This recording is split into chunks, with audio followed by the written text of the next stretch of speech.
What is your vision in life ಅಂತ ಹೇಳಿದಾಗ I do not have any vision in life. I continue the vision that was given by Swami Vivekananda.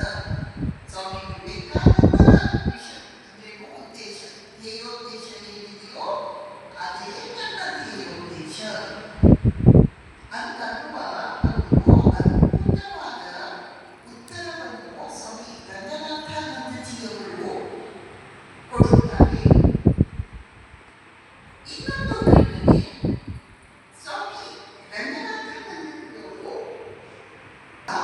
ಅವರು ಬಹಳಷ್ಟು ವೇದಾಂತ ಪ್ರಚಾರ ಕಾರ್ಯವನ್ನು ಮಾಡಿದ್ದರುವ ಅವರಿಗೆ ಯಾವುದಾದ್ರೂ ಅವಾರ್ಡ್ ಅಂತ ಪದವಿ ಅಥವಾ ಪ್ರಶಸ್ತಿ ಅಂತ ಭಾರತ ಸರ್ಕಾರದಿಂದ ಘೋಷಿಸಲ್ಪಟ್ಟರೆ ಅವರು ಹೇಳ್ತಾ ಇದ್ರು, ನೀವು ನನ್ನ ಹೆಸರಿಗೆ ಕೊಟ್ಟರೆ ನಾನು ತಗೊಳ್ಳಲ್ಲ, ಆದರೆ ನೀವು ರಾಮಕೃಷ್ಣ ಮಠ ಅಂತ ಹೆಸರಿಗೆ ಕೊಟ್ಟರೆ, ಸಂಸ್ಥೆಗೆ ಅಂತ ಕೊಟ್ಟರೆ ನಾನು ಸಂಸ್ಥೆಯ ಪರವಾಗಿ ತೆಗೆದುಕೊಳ್ಳುತ್ತೇನೆ.